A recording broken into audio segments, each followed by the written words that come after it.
What's going on, everybody? Welcome to the Word on Woodward presented by Raymond. Empower your purpose with Raymond. You can catch us right here every Tuesday and Thursday starting at noon. But if you're anything like me and need a little reminder, make sure you like, subscribe, and turn on your live notifications so you don't miss a single second of any of our shows. Before we get into it, I want to let you guys know that the Tigers are having a virtual happy hour tonight starting at 6 p.m. You're going to see some of the biggest Tigers prospects joining Matt Shepard. So go to the Tigers social media channels to find out some more information about that virtual happy hour. Again, that is tonight at 6 p.m. We've got some great guests for you guys. As always, Dan Dickerson is going to join us. We've got interviews with Hockey Hall of Famer Mark Howe, former Tiger Brandon Inge, and much more. Now, guys, we're going to get into the show and bring in Art Regner, my co-host. Art, it's always a pleasure to see you. I look forward to noon every Tuesday and Thursday, I got to tell you. Well, so do I, Danielle. I'm really excited, and I can't wait for today's show. We've got a lot of great guests, good topics, good conversations. So let's get it going. Yeah, we do have some other great guests on today, too. We're going to talk Learn, Play, Score, which is a Red Wings initiative that started. They've got some great programs going on. And Kim Davis, NHL executive, is going to join us to talk about some of the things that have been going on in the world. So it is going to be a great show, you guys. Let's get into our Big Three to kick it off. As always, the Big Three is presented by Chevrolet. And our first topic today is the release of the Red Wings documentary series, The Winged Wheel. It is now available on Red Wings YouTube. You can watch all of the episodes. And Art, I'm still watching. I've watched all the way through episode 5, but I've got to watch a few more. So I got to tell you, so far, it's been really great. You get the best behind the scenes look at what goes on with the Red Wings and how that season really unfolded and what it was like to go through the rebuild, how the players felt, starting from when Steve Yzerman was named general manager. Really cool story. Well, without question, yeah. I mean, Dan Manis, Pete Scorch, the whole crew that's responsible. Probably people that are on our crew. Yeah, it's a great series. You know, you always see Dan, who put it together, always there, always behind the scenes, follows the guys at the draft. I think it was a good job. I have to say something too. I had a very small part in this. There were a few scripted things that I actually wrote for this. And, Danielle, I want you to try to figure out which players I specifically wrote about when you watch it. That's say, a challenge. wow, When I finish the series, I'm gonna tell you. I'm gonna have it. I have a feeling I'll be able to figure it out. Right. And let's say that one of them that I wrote about, his initials are BT. Sort of. Not really. But they are. Oh yeah, big tone. Yeah. But yeah, it's a good one. It's really a great job. And I really think it gives you kind of an insight. And what I really like about it is it does show you the human factor. I mean, these guys, a lot of times these Red Wings aren't happy, and they pretty much tell you that. So it's a great job. Yeah, well, Art, and the coolest thing is me and you, especially you, when you travel with the team and you get to be behind the scenes all the time. Fans don't get to see that kind of stuff. So I think it is really cool that they're getting a chance to get a deeper look at what goes on behind the scenes. Well, yeah, certainly. I mean, there's a lot more. There's a lot of support staff. There's a lot of bus travel when you're on the road, checking in and checking out of hotels, but they're used to it. They're all used to it. I mean, after a while, when you've been in the league for so long, there's certain spots, like when I'm on the road, there's a certain place that I'll go all the time with boss man Andrew Kristoff and Dan Manis, a little burger bar in Montreal that we have to hit, a couple of really nice restaurants in Boston. So, I mean, it really gives you a flavor of not only hockey, but, what life on the road, but also just the different cities and what these guys go through and how it's, they're all focused on winning hockey games, trust me. But Winged Wheel, it's just the insight, too. Steve's in it a lot, Steve Yzerman, and telling you what, his thought process. So I think you get a better understanding of where the Red Wings are and where they're going to go. And I think it lays it out very, very nicely for you. I agree with you, Art. Again, everybody, you can check that out on the Red Wings YouTube channel. All the episodes are there on demand, so make sure you check that out. You will not regret it. I can promise you that. And with that, we'll move on to our second topic of the Big Three for today. USA Hockey announced their summer showcase, Art. And This is interesting because we didn't really know what this was going to be this year. It's a tournament where they bring in the athletes from all over the world, and it's really a showcase for them to make the World Juniors team, which plays at the end of December, beginning of January each year. So there were a lot of prospects on that list, and one of the Red Wings prospects was on the list, and Robert Mastrosimone. So very interesting to see, and I'm glad that they're still able to put this tournament on with everything that's going on. I should say showcase, not tournament. Right. The summer showcase, really, it's usually four teams. Finland, Sweden, the United States, and Canada. This year, it's only going to be Team USA. Canada pulled out of this, and just because of COVID-19, but they're still having it. It's going to be they announced Team USA announced 43 players. It's July 24th through August 1st. This was always a who's who of hockey. I've been to this several times. Guys like Gus Lindstrom, Keith Petruzzelli, Jonathan Berggren. I mean, there was a number of Red Wing prospects that have played in it. One year, I think there were actually 7 guys on the respective 4 teams. This is kind of what this is going to be, and I don't know if the public will be invited. Usually they are. Virtually every general manager in the league is always there because these are very high-end guys. Some of them have been drafted. Some of the names that you'll hear, you said Robert Mastrosimone, drafted last year in the second round, 54th overall. He played for Boston University this year. He had 7 goals, 10 assists in 34 games. He's a great player. Johnny Beecher and Cam York, who play for Michigan. Josh Nodler, who plays for Michigan State. There's a lot of great guys. And then I'm reading them off. Jake Sanderson, high-end draft pick this year. He's going to be on this team. But essentially, what this tournament is going to be, it's kind of like Willy Wonka and the Chocolate Factory. They're looking for the golden ticket to be on the U.S. national team, junior national team, that's going to play in, hopefully, we got to keep our fingers crossed. Everything is tentative, as we very well know today.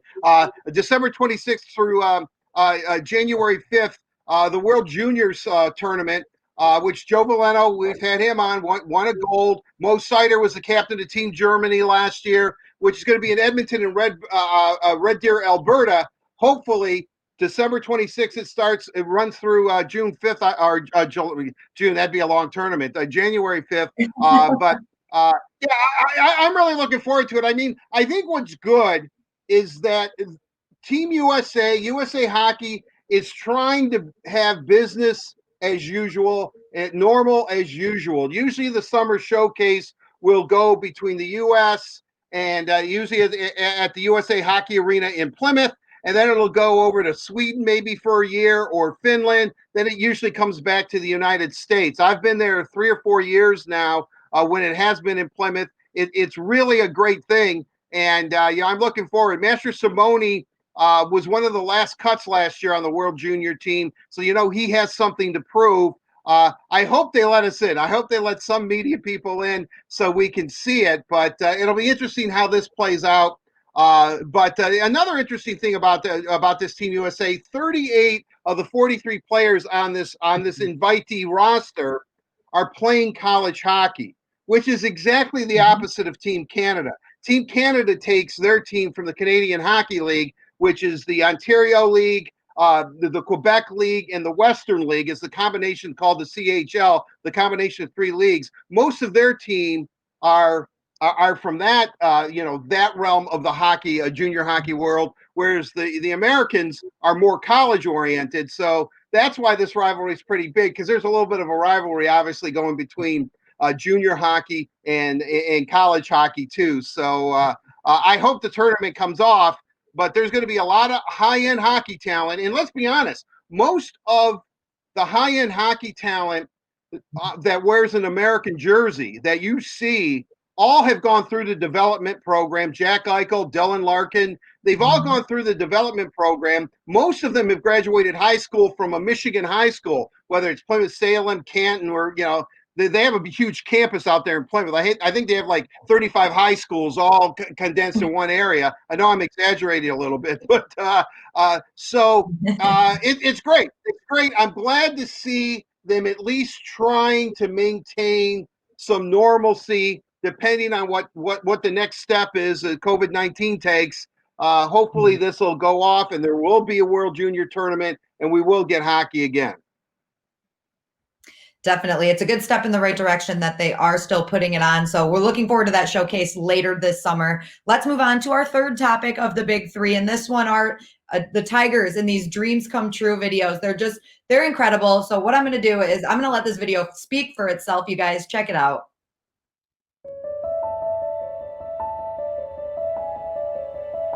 Hey Tigers fans, Carly Johnston here, joined by a big Tigers fan himself, Connor Yamarino. How's it going, Connor? Good.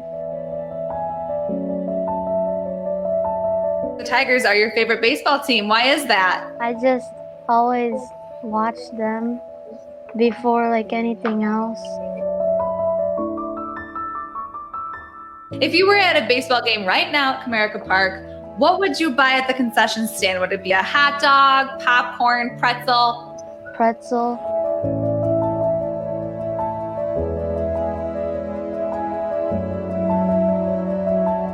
Well, Connor, actually, I don't have a question for you. Next, I have a surprise for you. Are you ready? Yeah.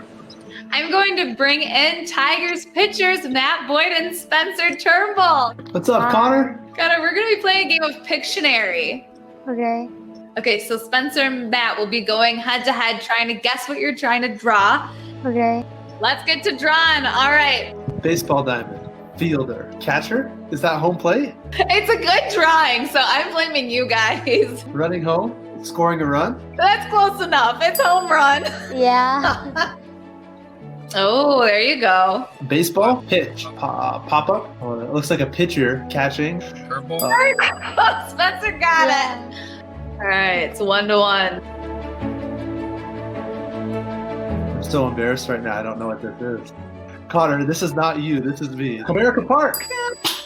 Yes! Yeah. This is Triple Crown. Yes, Spencer got it. It's Miguel Cabrera. All right, so number 5. First person to get it wins. Paused. Yes. Yeah. Matt got it! Matt is the Pictionary winner today! Matt isn't the only winner here today. Spencer, can you tell Connor what he's getting? Connor, I believe there's a swag bag already at your house from us. Tell us what you got there, Connor. A Tigers hat and a stuffed animal, a pencil case, earbuds, and a piggy bank. Miguel Cabrera piggy bank. A Miggy Bank. Signed pictures of you guys. That's But Connor, I gotta tell you, the fun doesn't stop there. Matt, what else is he getting? Yeah, well, Connor, I know it's kind of hard right now to see it, but we would love to have you out to the park. Cool. Thank you. Well, hopefully we'll get a chance to, shake hands. If not this year, but maybe in the future. Okay. All right, Connor, I'll Nice to see you meet you, there. Connor. Go Tigers, dude. Go Tigers.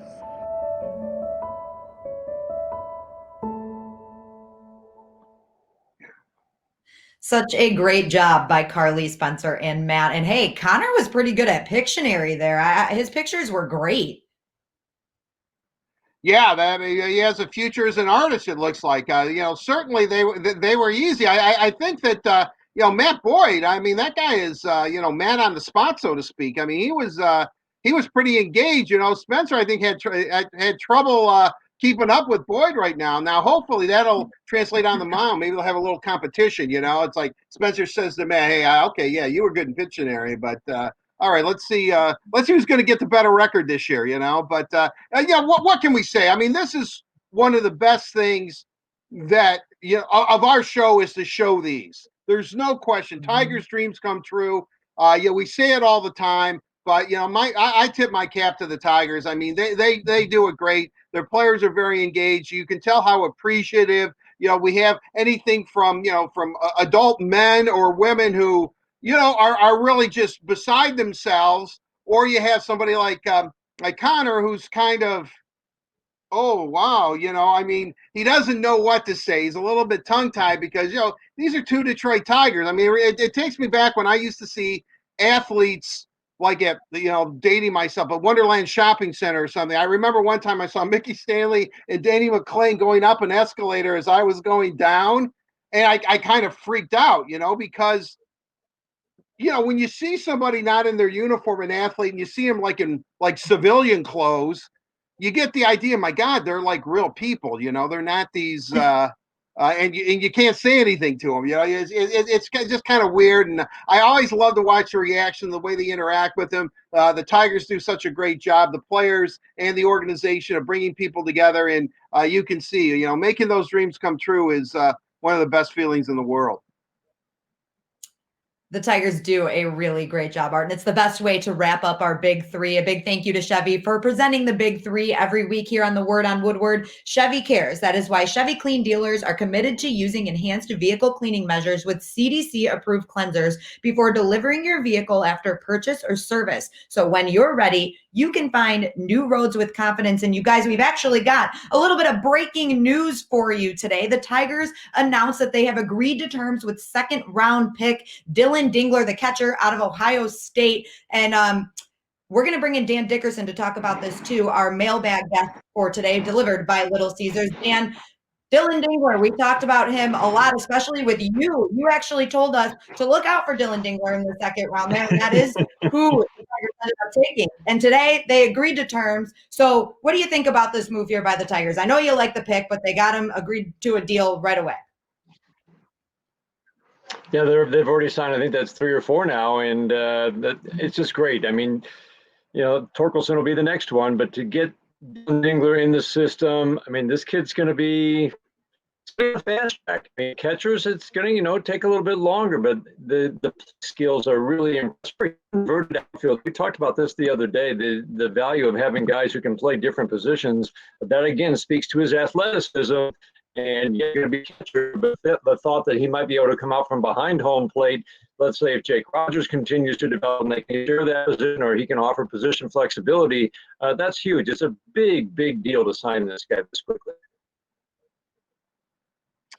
Double D, I mean, obviously this is I'm sorry, Dan. I mean, this is Dan's guy. I mean, were you part of this negotiation? I mean, you're part of the Dingler team, as we all know. I mean, you so.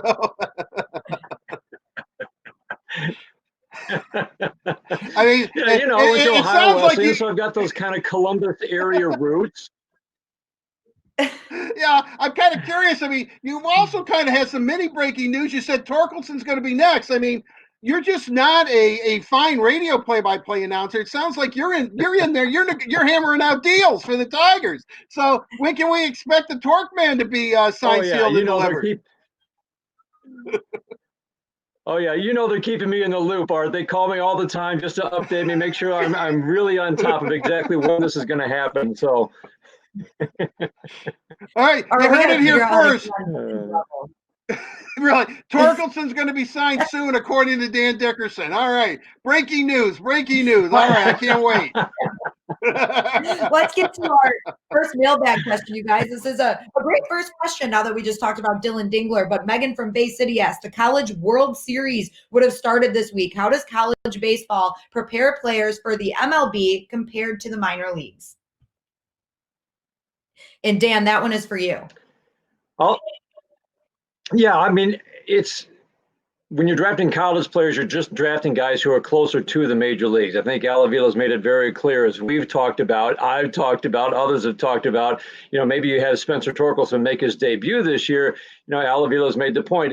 There's a reason there are so many levels of the minor leagues. It really, while it prepares you for life in the minor leagues, all it does really when you talk about the major leagues is get you a little bit closer to where you might start at a higher level than a high school kid. Usually you do.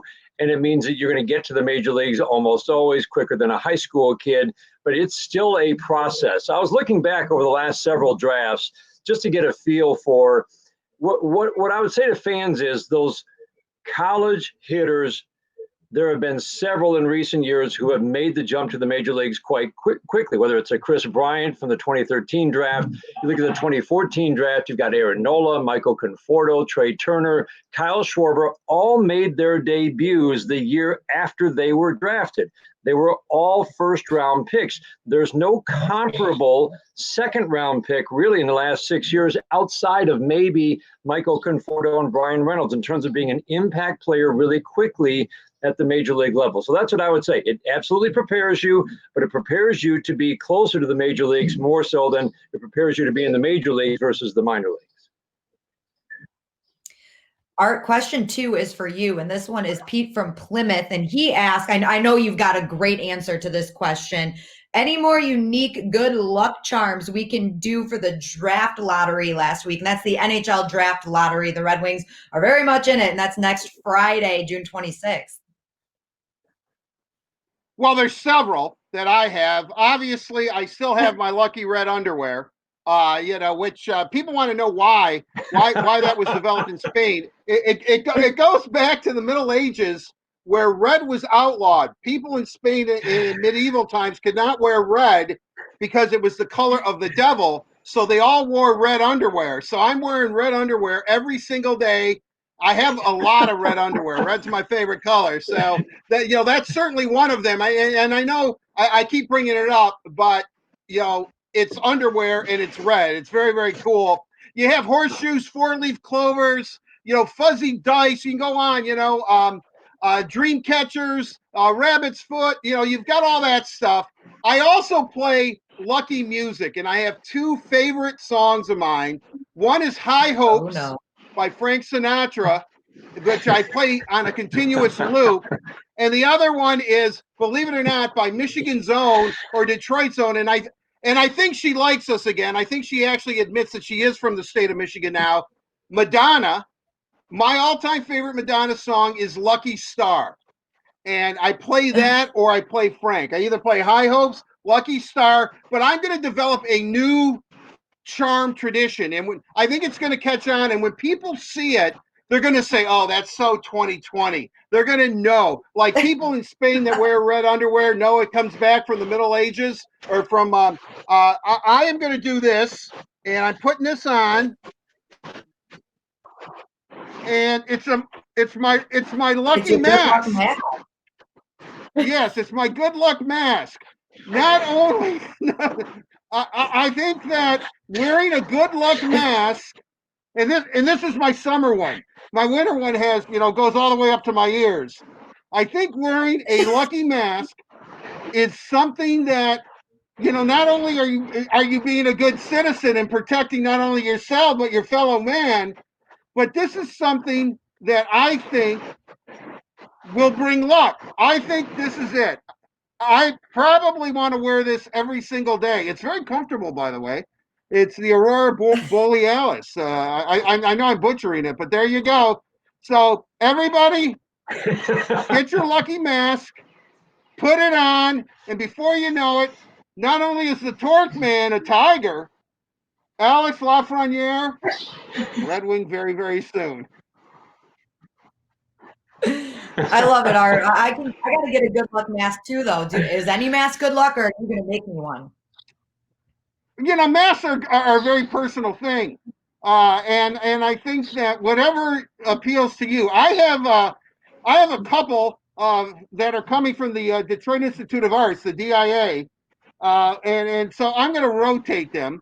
I also have a couple of other masks here. One is kind of a tie-dye kind of job that I wear, but it's kind of a winter mask. So you know what? I find the more you talk in the mask, the more it slips down off your face. But yeah, I think I think 2020, the new lucky charm is a mask. Wear a mask. All right, you got it, Art. Dan, do you have any? That's the best public service announcement I've heard in a long time. Yeah, that was really good. That was really good. Dan, do you have any lucky, what would you even call, like traditions or maybe something that you do before a game that's supposed to be lucky that we can try to do before this draft lottery? No, I've never really have. I've never, I think it's a fun tradition. I mean, my goodness, every sport has it, right? I always think, whenever I think of that, literally like not changing your socks for a few days or something along those lines if the Tigers have a win streak going or if they need a win. I always think of the Joe Madden quote. It's like, if it was as easy as changing or not changing my socks or underwear, believe me, I do it all the time. I mean, that always stuck in my brain. So I don't have any problem with anybody doing it. I love it. I love the mask, but I just don't have any. Well, we'll have to get you. Well, I'm sure you actually have a mask, so you can start that one with Art. Dan, I'm telling you right now, a pair of red underwear is coming to your house very, very soon, my friend. It better be a nice brand. I wash a couple of them first, and then they're coming right your way. Oh man, they're used. That's concerning. Hey, that's a little side business I have that we can't get into, but. Oh, okay. With that said, we're going to move on to the next question, you guys. And this one is for Dan. John from Pontiac. Oh, I'm sorry that I skipped a question there. Lou from Clawson asked, who do you think will lead the team in home runs this year? Spencer Torkelson, right? There you go. I love it, Daniela. You're on board with our whole let's get toward to the major leagues plan. Once we sign him soon. Yeah, very soon. So I would go with one of the two new guys. I mean, I'll pick one, but I mean, it's going to be Crone, Scope, Cabrera, you would think. Always remember, a shortened season, you're going to have some really strange occurrences, right? Nelson Cruz had 9 home runs through the first 50 games last year, and he ended up hitting 41. So I would go with, first, believe it or not, Miguel Cabrera, because I really thought he showed in spring training that he had his legs underneath him. His legs were healthier. He had committed to building strength in his legs and a whole new fitness regime. He hit 2 bombs off Garrett Cole, who was throwing his usual 95 to 97 on a day in Lakeland. Yes, the wind was blowing out, but he crushed him. And then I would go with C.J. Crone next and then Scope third. Again, shortened season, you never know. But I would say either Crone or Miguel Cabrera. Dan, I know we've talked about this before, but Miguel Cabrera is a huge part of the he can even get back to part of his old Miggy ways. The Tigers are going to be in good shape with him. Call me crazy, but I mean, because I was, as skeptical as anybody whenever you hear the in the best shape of his life stories in spring training, because we've heard it before, but it really was a considered effort to change everything, from diet to nutrition to the workouts that he was doing. So it was different for Miguel Cabrera. I do think he can get back to maybe not, a 1,000 OPS, but a 900 OPS. Would you take that? Absolutely. Great hitters tend to age better. The Hall of Fame guys tend to age better than the mere mortals. And given good health, I really believe he's got some big years left in him. I really believe that. Hey, that's right, Dan. That's why they're Hall of Famers, right? Dan, that's right. Do you have an outdoor sprinkler system, or is your neighbor watering your lawn behind you, or is just turn it somebody on. drinking? Oh, yeah, right. It works. Let me tell you that. It's really nice. Very nice flow. Just a very pleasant atmosphere here. Yeah, really. I mean, you're just relaxing on the outdoor porch there, and watching the the grass be watered. I mean, and you're on the phone negotiating deals with Tiger prospects. I mean, this is what a life you lead there, Double D. Yeah, I was just going to say, we're jealous of Dan Dickerson right now. Hold on, Scott Boros is calling. Let me take this real quick. You're excused. I can hear you now. Damn it, Scott! It's $3 million. It's free. And then hanging up the phone. All right, Art, let's answer the final question of the mailbag. You're going to start for this one. This is John from Pontiac. He mustache you a question. If you were offered $300 to grow a mustache like the 70s A's, would you grow one? Well, first of all, I think we'd have to make, in the 70s, $300 was a lot. So today, let's say like in 2020 terms, that's probably about $75,000. So yes, I would definitely do it. Uh, even for Hey, I 300 would bucks, have for 300. even for 300 bucks, but you got to really look at it. In 1970, $300. I mean, you could live, half a year on that practically. I would assume. But yeah, I would do it. I mean, I've been, in the 70s, believe it or not, I tried in my senior picture in high school to grow a mustache, and like everybody, I kind of had like little hairs or something, like kind of. I could never grow a mustache in the 70s, but today I actually think I could. I would definitely do it without question. Art, I would like to see what you look like with a mustache, like a nice full one with the handlebars, maybe curl them in a little bit. I think you could rock it. I'll tell you right now, when I did grow a mustache, Oh, there you go. I mean, wow. Oh my gosh. Double D looks like Douglas Fairbanks Jr. or something. Oh my God, what a dashing young man. oh, geez. There we go. Look, I can even rock the mustache, guys. Where's my 300 bucks? That's good. Daniela, that looks like you're. Oh, look at Carly. Carly got the handlebars. Yes. Wow. Some of those were kind of frightening. Carly looks like good in a mustache. How did she honestly make a mustache look good? I don't understand. It was unlike yours, which was big and bushy. Hers was very, very streamlined. Very streamlined. Yeah. It looks like you have a. I know you're trying to be Hulk Hogan there, Daniela, but it kind of looked like you had a bunch of nair or something on your upper lip. Isn't that what hair remover is called? I mean, look at that thing. Yeah. Did you have a lot of glue to put that thing on? No, it was really itchy though. Like I had it on and I kept having to take it off and then put back on. So I don't know how guys deal with the mustache all the time. Yeah, I'm going to tell you, out of the four of us, I have to vote for super agent Dan Dickerson as having the best look. Look at that. I mean, that is just a classic look. It's pretty amazing that the mustache does not match your hair color. Mine is. I look like I look like a reject from the old Miami Vice TV show. Yeah, that guy's not going to get it. But he's not getting the part. But Double D, man, that's a really good distinguished look. You should do that. You should actually consider growing one. I tried early on during this pandemic and stay at home, no haircuts. Let's go over here. 4 days, I was done. I hated it. Didn't like it. Like Danielle said, hated it. And plus, I just don't think I can grow much up there. It wouldn't look that good, and I didn't think that looked very good, actually. The question is, though, Dan, can probably try to grow one for $300. I'm with Art. You add a couple zeros to that, and I might be tempted. Yeah, right. I mean, don't get me wrong. I might not get very far. I would try.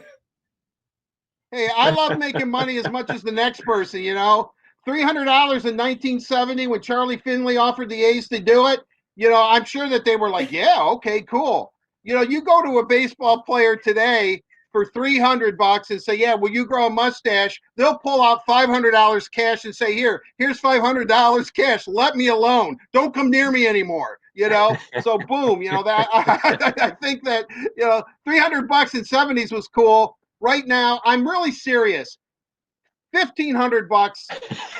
$1,500. I'll grow hair all year. I won't get a haircut for a year.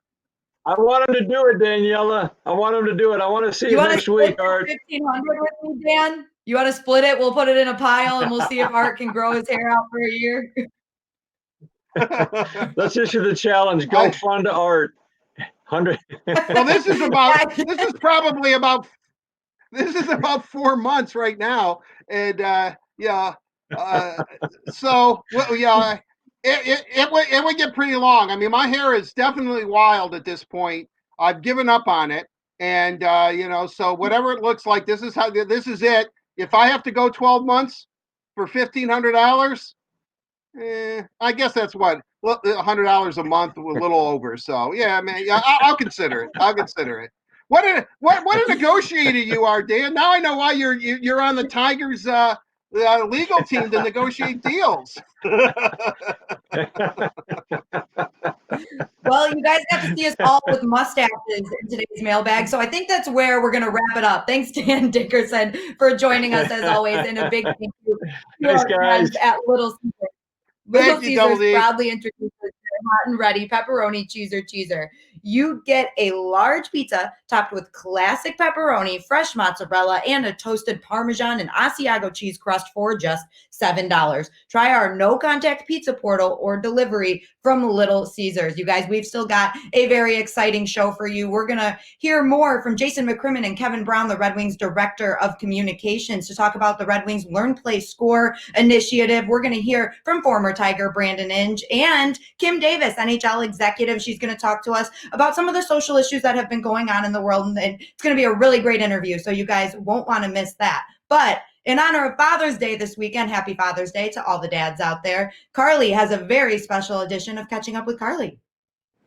That's right. It's time for Catching Up with Carly, presented by Meyer. Today, I am joined by Red Wings alum Mark Howe. How's it going, Mark? Well, kind of like everybody else, it's a strange time, but you try to make the best of it. And as you can see, I think the last game I scouted was March 11th, and I haven't shaved since March 11th. So I'm growing a playoff beard. Hopefully next year we'll be able to use that beard. All right, let's dive right into things. Your family was pretty much the first family of Hockey Town, if you will. What was it like growing up in Detroit with Gordie Howe as your dad? I don't know. I mean, like when I talk about growing up, I always talk about both my parents. So, I mean, Dad was a famous hockey player. My mother basically, she raised us, ran the family, made sure we did well at school, and Dad led by example. But being the son of Gordie Howe, the way we were raised was the way I always looked at it was I was raised by two great parents. I was very fortunate. All four of us children were extremely fortunate that they were mom and dad, just like you have a mom and dad. Other people have mom and dad, and I had two great parents. At 16, you earned a silver medal at the 1972 Olympics in Japan. You were the youngest hockey player to win an Olympic medal. What was it like to achieve something of that caliber at such a young age?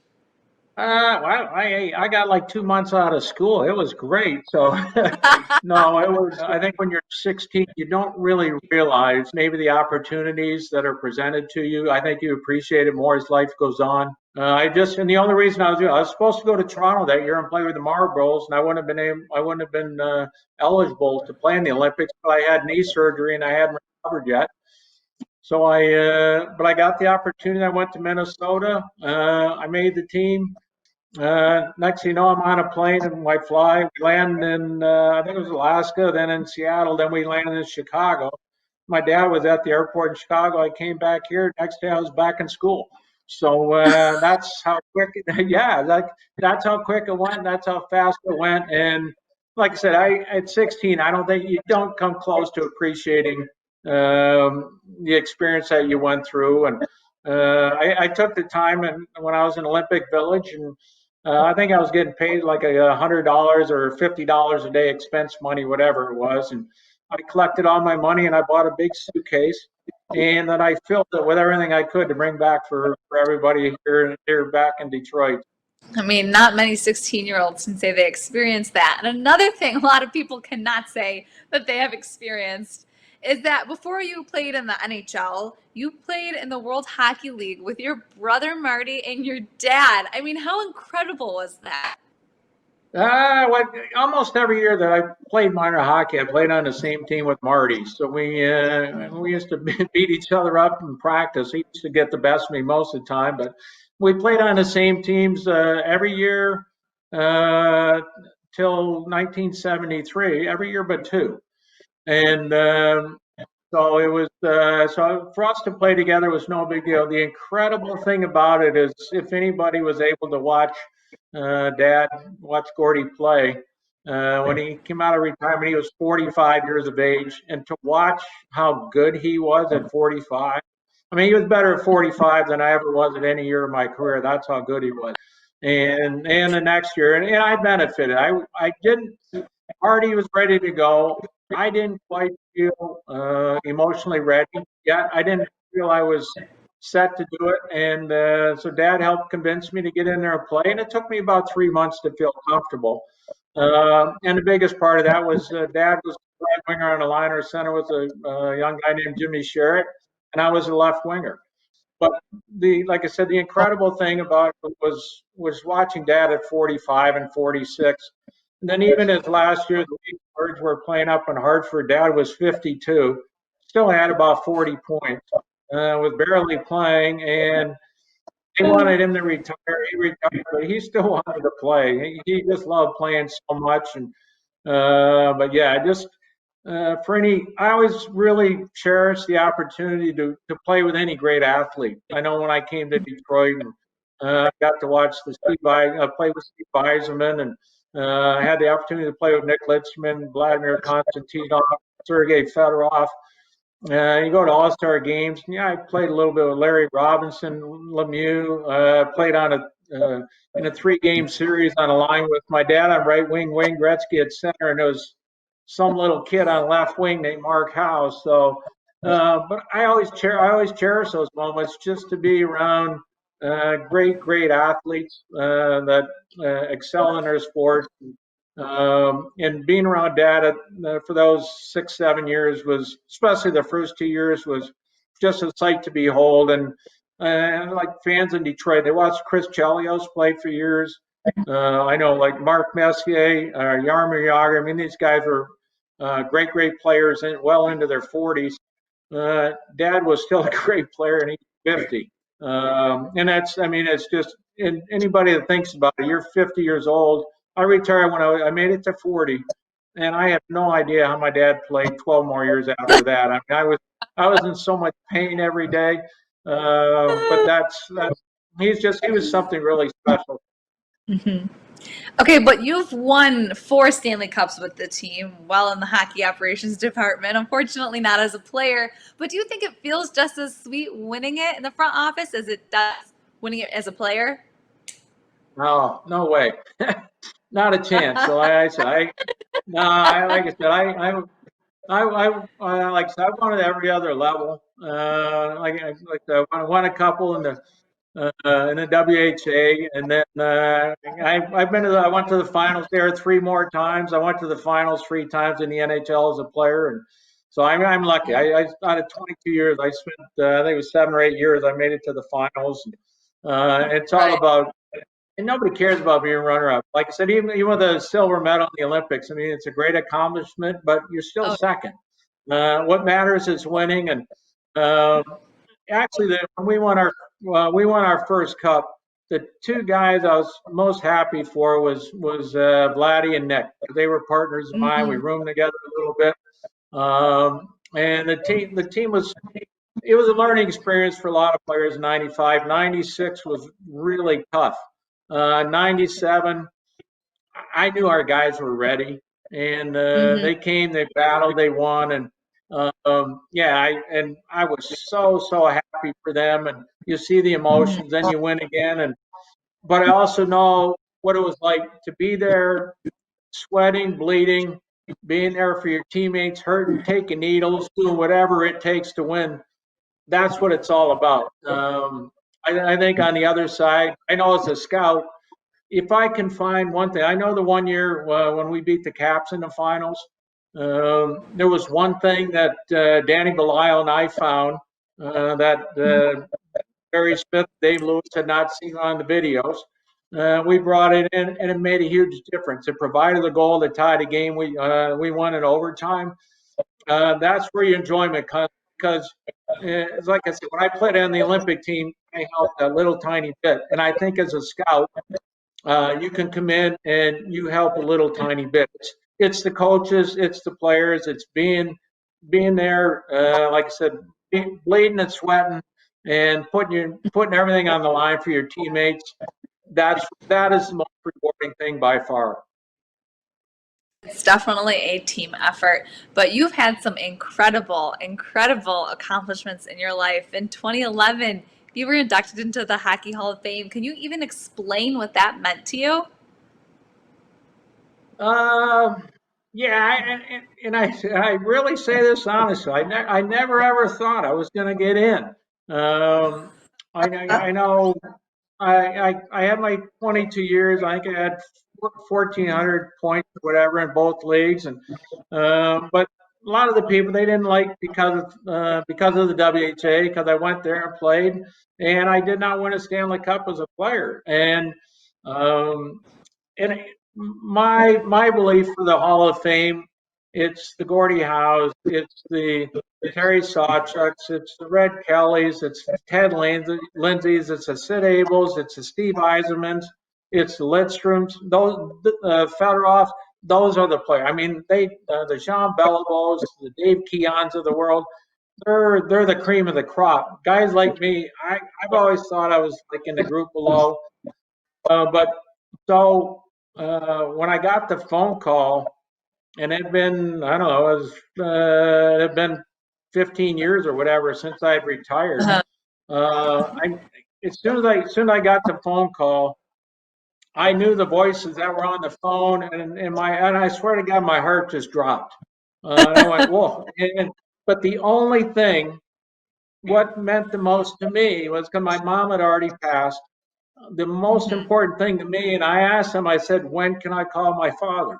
So, and they said, well, we're waiting. We have to have a press conference, and then wait till like 6 o'clock. So my dad actually was doing a charity event up in Toronto that day. So I called Marty at 6. He goes, yeah, we already know you're in the Hall of Fame. I'm like, wow, how'd you know already? So that's getting in the Hall of Fame. The most important thing for me was to make sure my father knew. And like I said, in my Hall of Fame speech, like I said, Dad asked me one day, "Why didn't you wear my jersey as a player?" And I said the first thing came to my mind is, I'm putting his jersey on when I'm up there up on the stage. So to me, the most important thing was I got the opportunity to thank my dad and my mother for all they did for me. Otherwise, not a chance I would have ever been made it to the Hall of Fame without them. That's incredible. What amazing memories you have. And Mark, it has been an absolute pleasure talking to you. Thank you so much. And thanks for tuning in to Catching Up with Carly, presented by Meyer. Back to you.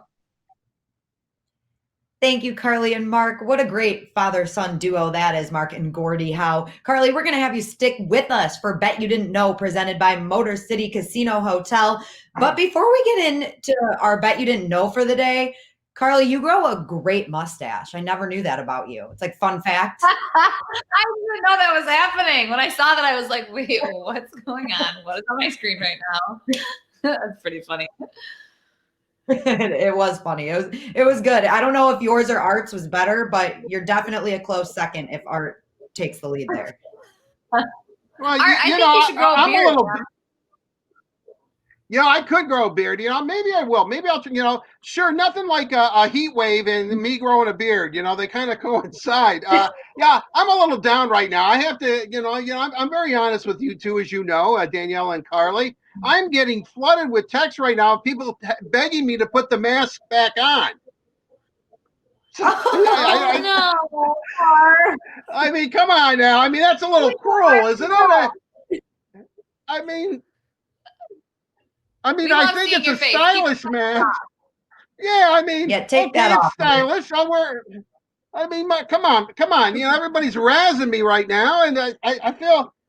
Not that I'm really self-conscious in that vein. Just look at me. But I mean, with that said, though, come on, guys, lay off a little bit. I want to say something real quickly. Carly, I thought you did an excellent job. Look at that.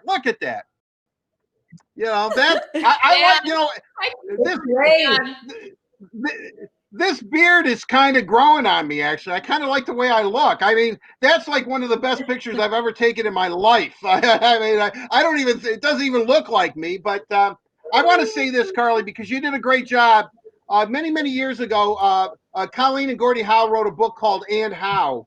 And I served, Kevin Allen also wrote that, the Hockey Hall of Fame writer that we've had on The Word on Woodward. And what was really great about it is that I hosted these book signings with Gordie and Colleen at various venues, you know, whether they were bookstores or restaurants or sports bars. And we always had dinner afterwards. And to sit down literally in between Colleen and Gordie Howe and have those two, first of all, you could tell they were totally in love. The way they interacted with each other was absolutely tremendous. But you could just see, I think, from that Mark Howe interview, what a great job they did with their children. I mean, Mark Howe's a great guy.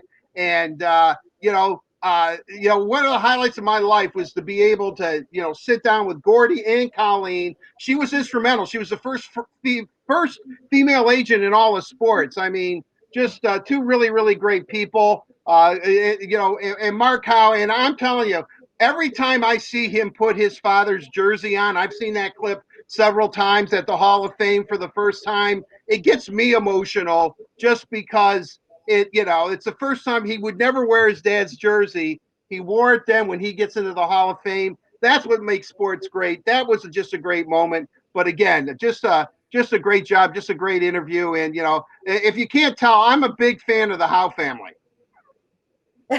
They're an incredible family. Yeah, Mark's nothing but sweet. I agree. Great job with that, Carly. The iconic family, especially in the city of Detroit. You guys, we're going to get to Bet You Didn't Know right now. And we bet you didn't know that a group of tigers is actually called a streak. So today, we're going to take a look at some of the longest streak in Tigers history. And Art, why don't you kick this one off for us?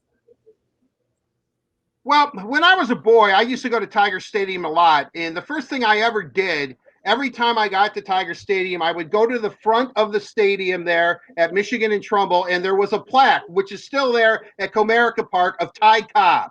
And, the greatest Tiger of all time, a genius in spikes. Well, in 1911, Ty Cobb had a 40-game hitting streak, which is still the Tiger record. From May 15th, it lasted 7 weeks long. So from May 15th to roughly the end of June, it was 40 games. At the time, he hit 476. He was 80 for 168. He scored 40 runs. At that time, the 40-game hitting streak was the longest in American League history. It is now the third longest in baseball history. So Ty Cobb, we talk about him, how great he was. He also had streaks of 35 and 25 games. But, he leads the major leagues. His career average is 366. His Tiger career average is 368. It's the best in baseball. By the time this genius in spikes, the Georgia Peach, are you listening, Chase Pearson? It's a little bit of an inside joke there to Chase. But with that said, he by the time he hung it up, he spent 22 years with the Tigers. Last couple of years, he was with the Oakland Athletics, who are now the Oakland A's. The Oakland Athletics, he had set, this is amazing, he had set 90 major league records, 90. Some of them still hold true today, and he played from like 1905 to 1924. 40-game hitting streak, still the longest in Tiger history, third longest in baseball, but, incredible. But the thing is, 40-game hitting streak, you can be 1 for 4 and get a hitting streak. And, when you kind of add it all up, that's maybe not that great of an average for the streak. I'm not a math major, thank God, but he hit 476 in those 40 games.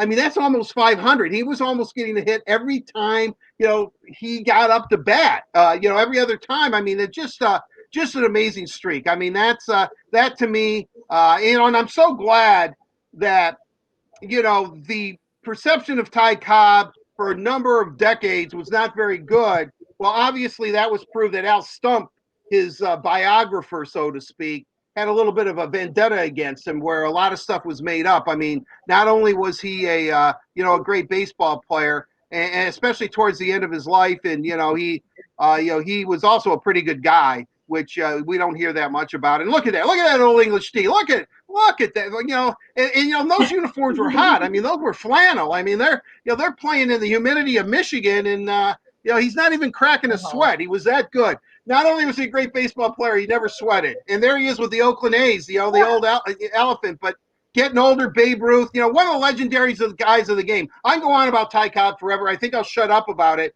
but I'm telling you right now, 40-game hitting streak, pretty darn good.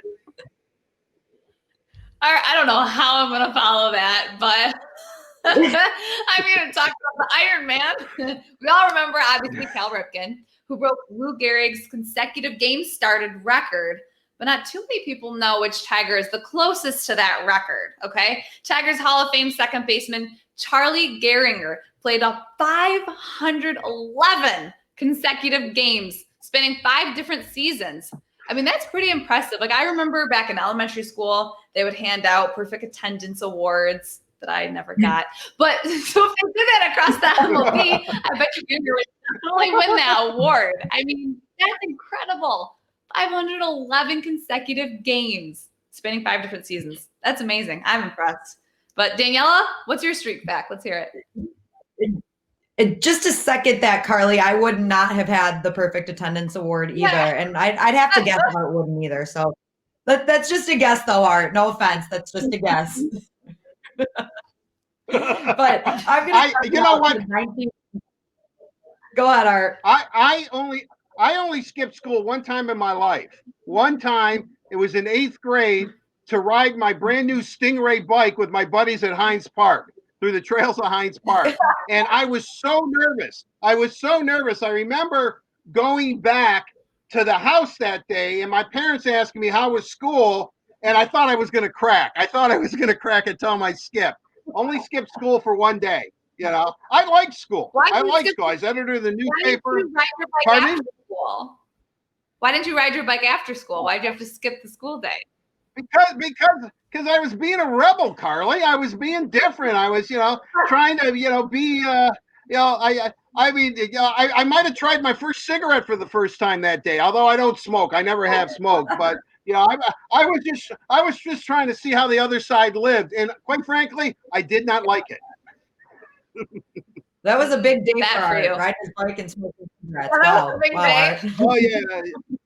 Big banana seat handlebar things. I mean, it was purple, like a purple Schwinn Stingray bike. I thought I was really kind of, hey man, I'm looking good. I'm like Dennis Hopper, an Easy Rider or something. Here I go, going through the trails at Hines Park, which if you're a West Sider like me, that's the Rouge River is kind of our lake. So just driving through there and all that, it was but I only skipped school once in my entire life, and it was that day. Right around now, too. That is pretty impressive. So you were close to getting some kind of award like that perfect attendance award. You were close, but no cigar on that one. We're going to talk about the 94 Tigers now to wrap up Tigers streaks. They hit a home run in 25 straight games from May 25th to June 19th. Now we've got to remember that this was a strike shortened season, but regardless, the Tigers had 7 players on their roster with 10 or more home runs. Of course, they were led by big hitters, Cecil Fielder and Kirk Gibson, 2 guys that we hear a lot about from back in these times. But when the season was stopped, the Tigers were second in the league for home runs with 161 home runs. So imagine if they would have had a full season that year. Who knows what their numbers would have been like? No kidding. Pretty darn good. Yeah. Yeah, that is pretty darn good. Your favorite Tiger on that. Pardon me? My favorite Tiger on that board. I mean, my favorite. Lou Whitaker's my all-time favorite Tiger. Although I was going to say Charlie Gehringer, though, unfortunately, as much as Lou should be in the Hall of Fame, Charlie is the all-time second baseman for the Tigers. I mean, he's from Fowlerville, Michigan. He was the Iron Man, just a great player. I think his career batting average is like 342 or something. I mean, just a great player. Lou's right there. It's like 1 and 1A with Lou. They're like Siamese twins, almost joined at the hips in my book. But you know what? When you showed that list, I completely, there's always a guy that you see and you go, oh my God, I forgot he played for the Tigers. I can't remember Junior Felix playing for the Tigers. And he was, he had like 15 home runs or whatever it was on that list. But Hey, pretty impressive. They could have had maybe 300 home runs or something, depending on how the season went. And, Travis Fryman, great Tiger. I mean, some great names, but nothing was better. Back then, nothing was better than Big Daddy, Cecil Fielder, getting up to the plate and cranking that ball out. I mean, he just, he could, he had so much power that a check swing could go out. I mean, he was that great of a power hitter, great home run hitter. Played for Toronto. Then I think he went to Japan, and the Tigers got him from Japan. Was playing in Japan. As a matter of fact, if we were today, maybe we see him in the Korean Baseball League or something on ESPN at 4 a.m, games that I watch. But very impressive. Tigers are a great team. We've talked about it. 1901. They've had a lot of great players, iconic players. Perhaps, we just talked about Ty Cobb, perhaps the greatest baseball player of all time. And if you look at it, we just talked to Mark Howe, perhaps the greatest hockey player of all time, and Gordie Howe. Two of those guys played for Detroit teams. We're talking icons, immortals, best of the sport. Then you go over to, the Lions. It doesn't get much better at running back, and maybe Barry Sanders, if he wouldn't have retired after 10 years, could have been the best football player of all time, not Sands quarterback. And, and the Pistons have had, Isaiah Thomas, regardless of which I didn't watch, the Last Dance, which I don't care to watch. Isaiah, all he did was have winning records against Bird and Magic and Michael Jordan. I mean, so, give me a break. I mean, Detroit's has a lot of great players, and, it doesn't get much better than the guys that we just talked about. And there you have it, you guys, your history lesson with our Regner. Hey, once I found out Double D was an agent, it's just changed my whole outlook of the game. That does it for Bet You Didn't Know today, guys, presented by Motor City Casino Hotel. Big shout out to them for presenting Bet You Didn't Know this week and every week right here on the Word on Woodward. Carly, before we let you go, we've got to have you catch us up with what's been going on social media. So why don't you go ahead and take it away? Thanks, Daniela. Okay, so first off, we have Moritz Slater, Red Wings 2020 first round draft pick and Grand Rapids Griffins player. He's a big deal. He's a good hockey player, but he's definitely a class clown. Look at this picture he posted on Instagram. And he got some pretty hilarious comments. So we see him giving crap to Tim Stutzel, talking about his haircut. And then at the bottom, we see Taro Hirose chirping teammate Dominic Turgeon about his video game playing skills in Call of Duty. It gave me a pretty good laugh. So if you guys want to go check out the rest of those comments, head on over to Slater's Instagram. And then on the Tigers side, yesterday was National Mascot Day, and the Tigers celebrated with a very cute video of Paz texting with Miggy about keeping in shape for the return of the season. So check it out. So he was texting Miggy, telling him he's doing push-ups, but, it's against the wall. Pause. That's what my push-ups look like too. Really cute video. Head on over to the Tigers Twitter to see the full thing. But that's all I have for this part of Let's Socialize. I'll see you guys later in the show. Send in your questions. Don't forget, we'll answer them later at the end of the Word on Woodward. Daniela? Thank you, Carly. We'll see you later for Let's Socialize. As she said, you guys, make sure you're sending in your questions. We will answer them in the last segment of the show, Let's Socialize. You guys, we've still got a lot coming up before that, though. We've got interviews with former Tiger Brandon Inge and NHL executive Kim Davis, who is going to touch on some very important social issues for us. That's going to be a great interview. But right now, we're going to get into downtown Hockey Town, and this interview is going to kind of get into what the Red Wings are doing with their Learn, Play, Score initiative. All right, everybody, let's get into Downtown Hockey Town, presented by our friends at Labatt Blue Light. Today's Downtown Hockey Town is going to be a little different because we have a really special program to talk about. So our two guests for today are Jason McCrimmon, founder of Detroit Ice Streams Youth Hockey Association, and the director of community relations and the Detroit Red Wings Foundation, Kevin Brown. Gentlemen, thank you guys so much for joining us today. We are really excited to learn about what you guys have going on this summer. Thank you for having us. Let's start with you, Kevin, and just kind of describe to me, because we always know what the street hockey and the D program is with the Red Wings, and obviously things have to be a little bit different due to COVID-19. So tell me what the virtual street hockey program is going to look like. For the first time ever. We're offering an opportunity for 1,000 kids across the city of Detroit to enjoy the excitement of street hockey from home. And so this new program will give the kids an opportunity to experience the sport in a new way from their home, and have our friend Jason leading the modules each week for the kids to learn from. Well, it really sounds like a great, Jason. So you're leading this. A guy my age. I know I look very, very youthful, and but when I hear virtual stuff, I'm trying to get a grasp of what exactly is it. I mean, so if I'm thinking of signing my, my little boy or my little girl up, and it's free, it sounds great. I know there's quizzes. I mean, it's a huge program. What exactly will you be doing? What are you teaching them? What is virtual street hockey, I guess is what I'm trying to say.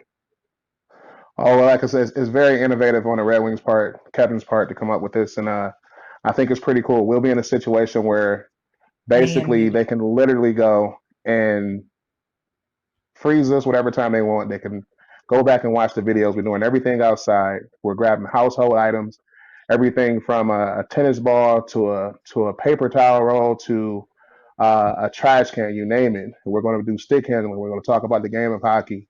We're going to talk about, show how to pass, how to shoot. We'll deal with different things, dealing with building self-esteem, from talking about courage and the way we go through things and the way we should handle things, just to be a better all-around person, to be a team player as we get through this pandemic. So the virtual aspect of it, it kind of gives you a range that'll kind of last forever. Most camps you'll go to and you say, I remember that camp I went to 3 or 4 years ago. With this one, you can go back in the archives, you can look it back up. We'll be outside at Clark Park, we'll be in driveways, we'll be at Little Caesars Arena, and we're giving you just a lot of different spaces that you can do and play the game of hockey anywhere outside. So it's just kind of giving you the aspect of hockey can be played anywhere. Jason, you started your own hockey career right here in the city of Detroit. When did it become a passion of yours to teach the inner city youth the game of hockey and work to minimize the barriers that do exist within the game? Oh, from a very, very young age. I was very fortunate to be able to play. My older brothers played. I went to the arena, followed after them. I used to hate the game, to be honest, because it was so cold. So when I used to go out there, I used to cry, all the little stuff. So, the stuff that's between us. But, I really, it was a very, very cold game, but my brothers played. So I was following the footsteps and fell in love with it, and was just very, very grateful to play at, a high level, and was fortunate to be able to link up with Kevin through Marlowe and the city of Detroit, and it's just a huge partnership that we're building to be able to do something for these kids. But for me personally, ever since I was young, I wanted to be in a situation after I made it to where I was, to be able to give back and do the same for the kids that look just like me. Kevin, I know that this registration started on Wednesday, on the 17th, and it's a 6-week program. It goes from July 7th through August 13th. And I know it's an extension of the very innovative initiative of the Learn, Play, Score initiative, I guess for a better word, the $1 million commitment the Red Wings have made. We were at that press conference. The league was there, the NHLPA, the NHL, everybody's on board. Gary Bettman gives a video. Kim Davis is there, union reps. I mean, it seemed like a great, and it's a great initiative. Then all of a sudden, COVID-19 puts everything on hold. How difficult has it been for you and Jason to come up and keep this, what is a great, great program, to keep it going and keep it top of mind when we have so much going on right now? I tell you, momentum is so important when you're talking about equitable access to sports like in the city of Detroit. And so the momentum coming off that $1 million announcement and that fantastic conference with all of the individuals that you mentioned really set us up for us here. And so we've been able to reimagine the work that we were going to be doing here in the city of Detroit with Detroit Parks and Rec, and bring it to that virtual setting, knowing that kids unfortunately can't be together right now at recreation centers across the city and to participate in the organized programming that they were excited about being a partner. And so this new at-home initiative with Street Hockey in the D really brings everything that we were planning to teach the kids here in the city of Detroit, packages it up and brings it home in a really special way. And what's unique about this is we also baked into it that every kid who registers for the program, all 1,000 kids, will have a stick and a ball that will be provided to them when their parent registers for the free program. And so they'll be ready to succeed on day one when they begin the virtual program in July. Kevin, I know that the Detroit Red Wings Foundation and the Community Relations Department partners very heavily with Detroit Public Schools and the Detroit Parks and Recreation Group. Can you talk about the partnerships and how that's helped you make this come to life? Partnerships are so important to the work that we do in the city of Detroit, the state of Michigan, and working with fantastic organizations like Detroit Public Schools Community District and Detroit Parks and Rec and the Boys and Girls Clubs of Southeastern Michigan. They have really helped us bring to life the great work of Learn, Play, Score to make sure that kids across the city receive the experiences and the values that come from being a part of the sport of hockey. And so whether we're teaching courage or perseverance or teamwork, each of those organizations have come together with the Red Wings to say that this is really important, and the access to not only playing the sport, but what the sport brings is truly going to make a difference in a child's life here in the city of Detroit. Jason, I'm kind of curious. These kids, they're all excited. They're all, and you were in their shoes at one time. You were just starting to learn the game. Is there one aspect of hockey that little kids just have a tough time grasping? Is it stick handling? Is it shooting? Is it, do they come up to you? If you hear this question again, it'll be, the millionth time. About, oh my gosh, here's another stick handling question. I mean, is there something that binds them all together where they're interested in the game, as you very well know, but boy, this is a lot tougher game than it looks when I'm watching the Red Wings on the ice?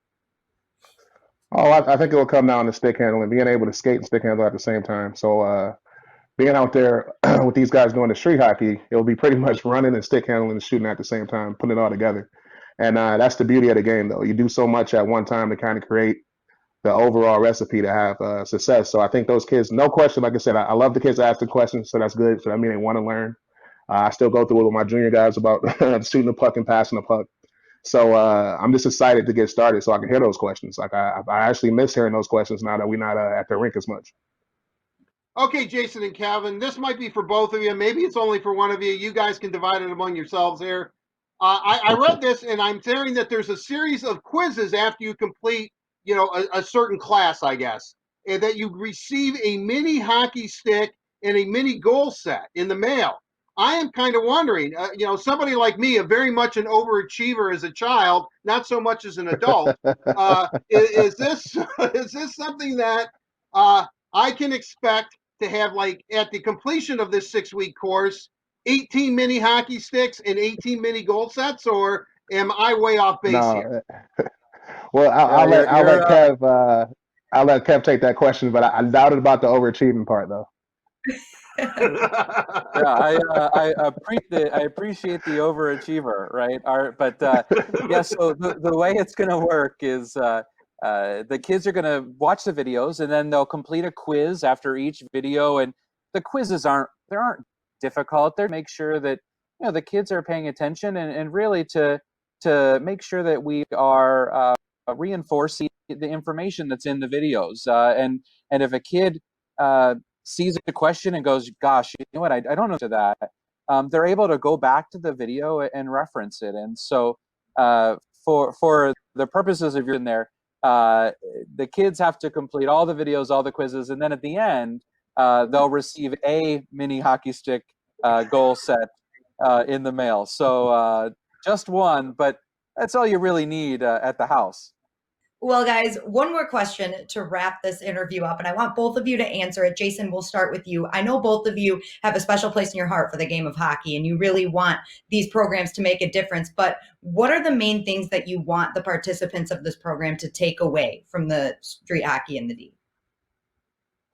Oh, well, for me, like I said, we just kind of just piggybacking off the same situation of us doing some stuff in Detroit off the nonprofit aspect of getting more kids involved in hockey on the ice.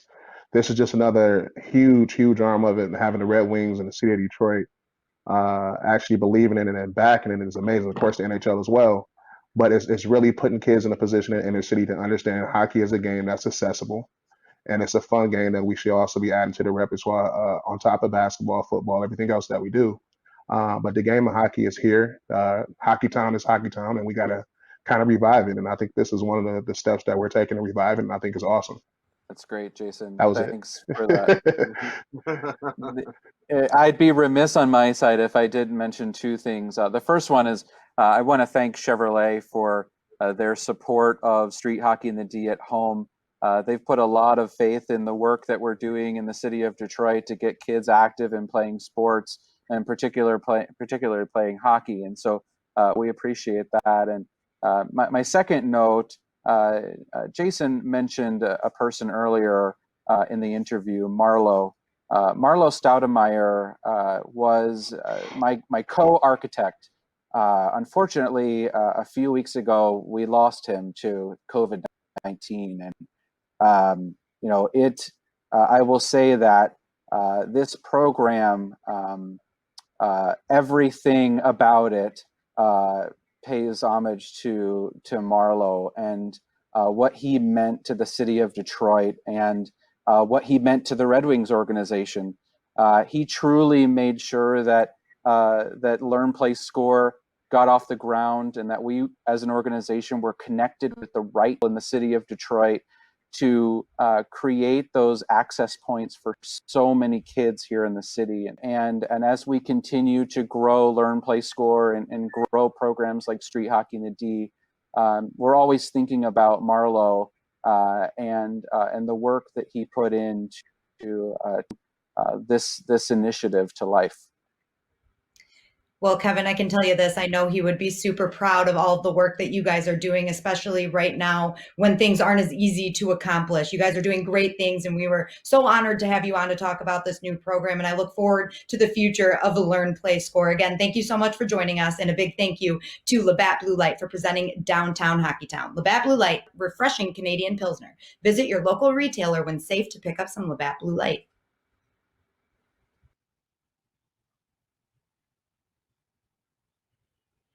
Great to hear from those guys, and great to see what they're doing with the virtual school, Hockey in the D program. It's very cool, and I'm glad that they are able to continue it this season, even though that we are battling with the COVID-19. They're doing a great job. So great to hear from Jason and Kevin. And you guys, I hope Tigers fans are ready, because we're gonna check in with a former Tiger.